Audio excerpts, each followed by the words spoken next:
There are only 11 pitchers in MLB history to win back-to-back Cy Young awards. 5 of them are in the Hall of Fame, another one would have been if he didn't get busted for steroids, and the 3 who are currently active will assuredly be in Cooperstown when their careers are over. There is one odd man out from this group, a guy that will never see the Hall despite completely dominating the sport for a 4-year stretch. I feel like we tend to forget the apex of Tim Lincecum's success with the San Francisco Giants. Maybe it's because it's over a decade ago at this point, but he started the All-Star game, he tossed 2 no-hitters in his career, he has 3 World Series rings on his mantle, he threw over 210 innings 4 years in a row, and he led the league in Ks 3 years in a row. This is a full career's list worth of awesome accolades, things that guys who played for 20 years never accomplished. And yet, Lincecum was in and out of MLB in just a decade's time, and only half of those years can really be considered good ones. How did things go so right and then so wrong for the freak? It's a wild story, and it's about time we do it justice. And before we dive in fully, as always, make sure to leave a like on today's video and subscribe if you've been enjoying my recent content, all that good stuff. Also, leave a comment like this one, and maybe I'll do a video on the player of your choosing next. Alright, now that that's out of the way, let's talk about Big Time Timmy Jim. Yep, that's an actual nickname on his baseball reference that I'm going to try and use 5 more times in this video. The phrase Meteoric Rise tends to get tossed around a lot in sports. We use it for rookies who get off to a hot start, guys who suddenly take their sport by storm, and it's fun to be hyperbolic for the sake of generating excitement. But in the case of Tim Lincecum, he is the literal textbook definition of a meteoric rise, no hyperbole necessary. From the jump, Lincecum was a hot commodity. He won the Pac-10 Pitcher of the Year award 2 separate times in his college days at Washington, and he won the Golden Spikes Award in 2006, an accolade given to the best collegiate baseball player in the nation that year. The Giants took him 10th overall in the 2006 draft and gave him the largest signing bonus in franchise history at the time. After a year, Lincecum was the top prospect in San Francisco's system, number 11 overall in baseball. At AAA in 2007, he allowed 1 earned run in 31 innings, striking out 46 and walking just 11. At 5'11 and just 170 pounds, Lincecum hardly fit the profile of someone that should be dominating the best hitters on the planet. In reality, it probably would have made more sense to walk into a surf city and see him behind the register. Growing up in the Pacific Northwest and going to the University of Washington, Lincecum kind of looked like if Seattle transformed into a person. But the hard truth is that he was the real deal, and the Giants obviously pulled the trigger and called him up early, just a year after being drafted. You don't have to be a baseball buff to know that this is extremely rare. There's a reason no one really cares about the MLB draft, and it's because we typically don't see these guys who get picked for another 3 to 4 years after the fact. For Tim to get called up a year after getting drafted was a massive vote of confidence. It's a very select group of guys who have done this, including Chris Sale, Carlos Rodon, and of course, Paco Rodriguez. Who could forget? Tim got the call in early May and announced his presence to the baseball world with an unforgettable start against the Astros in the 3rd game of his career. He struck out 10, allowing just 2 hits and 1 unearned run, and took off from there. July would be the first real month of him in the spotlight, with Lincecum going undefeated in 5 starts. He struck out a dozen snakes in 7 scoreless innings and then 8 zeros against the Brewers and 5 quality starts total on the month. Lincecum hit a bit of a wall in mid-August after this brief run of dominance, and the Giants were forced to reel him in due to workload concerns with a career-high in innings pitched that year. But it was clear that at just 23 years old and only being in pro ball for less than 2 years, Tim Lincecum was the real deal. He was a force to be reckoned with, one that wasn't going away anytime soon, and 2008 is the true kickoff to our story. A common theme we'll be referencing is just how much Lincecum was throwing in the early stages of his career. As a rookie in 2007, he threw 100 or more pitches in 13 of his 24 starts, over half of them. The next year, he threw the 2nd most pitches in baseball. This will be important later. He started 2008 by going 4-0 in 5 starts with a 1.23 ERA in 29 innings, including back-to-back scoreless starts against the Cardinals and Padres. Astros hitter Lance Berkman, an all-time great hitter who should probably be in the Hall of Fame, said that he has 3 almost unhittable pitches. When he throws those pitches where he wants, you've got no chance. Hunter Pence, who'd be on the right side of Lincecum a few years down the line, didn't mince words either about his talents. Lincecum was well on his way to absolute stardom. He earned his first All-Star nod, he landed on the cover of Sports Illustrated, he set the all-time single-season strikeout record for a Giants pitcher in just his 2nd season and threw a career-high 227 innings. This season, he threw over 100 pitches in 27 of his 34 starts, over 110 18 times, and in his shutout against the Padres in September, Bruce Bochy let him loose for a staggering 138 pitches. This is a crazy workload for a 24-year-old, and it's especially troubling considering the Giants weren't really going anywhere this season. They were just a 72-win team thanks to an anemic offense with an MLB worst weighted runs created plus of 83. But for now, he was lighting the baseball world on fire and everyone was taking notice. Lincecum quickly separated himself from the pack in his sophomore season. He won the league strikeout strikeout crown by a 60-unit margin and led the National League in fielding independent pitching, strikeout rate, strikeout to walk ratio, home run per 9 rate, and he was also top 3 in innings pitched and ERA. He allowed nearly identical batting average to right-handers and left-handers in basically the same amount of plate appearances. And unsurprisingly, Lincecum was awarded the National League Cy Young Award for his efforts, just the second Giant to ever do so. He also beat out 3 former winners to take home the trophy. His reaction, of course, was about as pure as it gets. His road to stardom had officially begun. He landed on the cover of MLB 2K9. Hey, remember when there was MLB 2K games? And got this trippy-ass commercial with Randy Johnson in it. Remember when Randy Johnson was a Giant?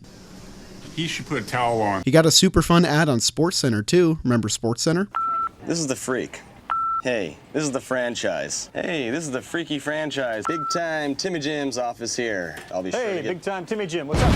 And was getting marketed really well in general. Remember when MLB promoted their players properly? Okay, I'm done. But how do you possibly follow up winning the highest honor of your athletic profession in just your second season doing the damn thing? Well, Tim Lincecum found a pretty good answer. Do it again, and do it even better the second time. After a couple of off starts to begin 2009, Lincecum feasted on the Arizona Diamondbacks, striking out 25 snakes in 16 innings with just 1 earned run allowed in back-to-back April wins. He looked admittedly human through mid-May of this third year in the league with a 3.75 ERA and 50 innings over 8 starts. But in the 9 starts that followed, the Freak found another gear and turned things up a notch. From May 21st to July 4th of that season, Lincecum pitched to a 1.15 ERA in 70 innings, including 3 complete games in a 5-week span. During this run of success, Lincecum became the quickest Giants pitcher to reach 500 strikeouts in franchise history. Making the All-Star team the year prior wasn't good enough. This time, Tim Lincecum was named the starter for the National League. Then, a 20-inning scoreless streak to close July and welcome August, which included his 4th complete game of the year. Speaking of our previous discussion on high pitch counts, in 2009, Bochy was letting him go deeper than ever before. Not only did Lincecum throw 4 complete games, he topped 100 pitches in 3/4 of his 32 starts, and went over 110 pitches in a third of his starts. He did miss a start with injury for the first time this season, but the real ripple effects of this workload would not take full effect until years down the line. By the end of the season, Lincecum had once again tossed well past 200 innings and appeared as the frontrunner for the Cy Young for a second consecutive year. He led in pretty much every category that he had led in the year prior. Strikeouts, fielding independent pitching, strikeout rate, all of them, he was top of the chain. And even when he wasn't tops in the National League, he was still improving in stats like whip and strikeout to walk rate. You'll notice that Lincecum was once again the league strikeout king, somehow surpassing 260 punchouts for the second season in a row. Since 2000, the only pitchers to do this in back-to-back seasons are Lincecum, Max Scherzer, Garrett Cole, Justin Verlander, Randy Johnson, and Curt Schilling. Tim Lincecum ended up winning the Cy Young again, despite some heavier competition this time from great seasons by Cardinals aces Adam Wainwright and Chris Carpenter. Lincecum became the first MLB pitcher to win the Cy Young Award in both of his first 2 full MLB seasons, and he became one of just 5 pitchers ever to win multiple Cy Young Awards through their age 25 season. While Lincecum excelled, his team continued to lag behind. The Giants took a considerable step forward, improving 14 wins to an 88-74 record, only good for a 3rd place finish in the NL West. With the trio of dominant arms in the Freak, former Cy Young Barry Zito, and young Matt Cain, plus Buster Posey and Madison Bumgarner waiting in the wings, huge expectations were placed upon the upcoming 2010 season to take the leap into the playoffs. Aside from getting into a little bit of illegal fun in the offseason that probably made him even more popular to younger baseball fans, it was smooth sailing for Tim Lincecum and the Giants heading into his 4th season. He dominated the first month of 2010, striking out 43 and walking just 7 batters in 35 innings with a 1.27 ERA. In his first 11 starts through April and May, Lincecum had already thrown 120 pitches or more in 3 separate starts. Tim hit the first real bump of his career in August of this year, where he lost all 5 of his starts this month and saw his season ERA rise from 3.10 to 3.85. Out of nowhere, hitters were batting .311 with a .902 OPS against Lincecum in August, and with the Giants locked in a tight race with the Padres for the NL West crown, this worried many San Francisco fans. He rounded things out by winning 5 of his 6 September starts with an ERA under 2 as the Giants pulled ahead and won the division for the first time since 2003. Despite some hitches in this season, Lincecum once again took home the National League strikeout crown with 231 punchouts. He led the NL in strikeouts in 3 consecutive seasons from 2008 to 2010, joining Max Scherzer and Randy Johnson as the only pitchers to do so since 1950. Lincecum wouldn't take home his 3rd Cy Young this year, finishing 10th overall, but he and the Giants had their sights set on a much bigger prize. Rise this season. In terms of a start to someone's playoff career, I think you'd be hard-pressed to find a better one than Tim Lincecum's. He got the ball for Game 1 of the NLDS against the 91-win Braves, and big-time Timmy Jim was never bigger or timer than this start right here. Lincecum feasted on Atlanta, striking out 14 Braves in a 2-hit complete game shutout, a key performance considering the Giants managed just 1 run of support. The Giants won this game and took the series in 4 games, with each win coming by 1 run, but none bigger than this first game. Facing off against the back-to-back National League winning Phillies in the NLCS, Lincecum tossed another 2 fantastic starts, outdueling Roy Halladay in Game 1. After 14 innings with a 3.21 ERA, the Giants also had Lincecum pitch a second consecutive day after Game 5, using him in relief to help secure a 3-2 win in Game 6. The Giants were on their way to World Series, and Lincecum would labor in Game 1 of that series, but got the win thanks to 11 runs of support. When the Giants called on him in Game 5 to try and clinch the series, Tim had his best performance since that first game against the Braves. With everything on the line, he tossed 8 innings and allowed just a solo home run, striking out 10 batters and passing the ball to Brian Wilson to finish the job. In his 4th MLB season, Tim Lincecum became a World Series champion, and the Giants famously have not won another World Series since. From here, Lincecum put together another dominant season in 2011, completing an absolutely unbelievable 4-year run. He made the All-Star team again, of course, becoming one of just 3 pitchers to make the All-Star team every year from 2008 to 2011, alongside Roy Halladay and Mariano Rivera. In this 4-year span, Lincecum was again one of just 3 pitchers with 130 starts and an ERA under 3, and he had 100 more strikeouts than his contemporaries here in Roy Halladay and Felix Hernandez. Speaking of strikeouts, from 2007 to this 2011 season, Lincecum struck out 1,127 batters, which is an almost inconceivable amount. Since 1900, only Tom Seaver has struck out more batters in the first 5 seasons of his career. Lincecum finished with the 4th best ERA in the National League and once again finished top 10 in Cy Young voting, but this was the last truly great season of his career. We could use this part of the video to start talking about the downswing of his career, but honestly, that'd just be kind of a bummer. So let's put it off and keep talking about some fun stuff. Tim Lincecum would be one of the worst qualified starters in baseball in 2012, but luckily for him, the Giants were stupidly good and had a great rotation consisting of Matt Cain, Mad Bum, Barry Zito, and another Giant I did a video on, Ryan Vogelsong. You guys like that ad? Because of this 1 through 4, the Giants were able to convert Tim into a secret weapon, the long reliever. Excluding his 1 playoff start, Lincecum made 5 relief appearances in San Francisco's 2012 World Series run. In these appearances, Lincecum always threw at least 2 innings. In total, he tossed 13 innings, allowing just 3 hits and 1 earned run as a playoff reliever. This included a 7-up, 7-down, 5-strikeout performance in Game 1 of the World Series against the Detroit Tigers, a famously competitive series between the 2 teams. In the end, he ate up valuable innings and became a huge piece of the Giants' road to their 2nd ring in 3 years. Okay, I guess we should talk about the fall of Lincecum now, right? Wrong, more fun stuff. Halfway through 2013, things were going poorly again, but luckily an all too familiar solution was right around the corner. His next start came against the San Diego Padres. Tim Lincecum owned a lot of teams during his prime, but none more than the Padres. He basically had a Cy Young season's worth of numbers when you take his career splits against San Diego. His 2.20 ERA against the Padres is second lowest only to Clayton Kershaw for pitchers with at least 150 innings against them in the wildcard era. And on this date, July 13th, 2013, Lincecum went the distance without allowing a hit, twirling the first no-hitter of his career. This was the lone bright spot on his otherwise forgettable 2013 season. It's just a shame he didn't get to do it in front of the San Francisco crowd. Oh yeah, but then he did it again next year against the same team, but this time at home. That's pretty nuts. Yeah, Tim Lincecum no-hit the Padres back-to-back years, doing so in easily the weakest full seasons of his career. I guess you could call him the Padre of the Padres. Am I right, fellas?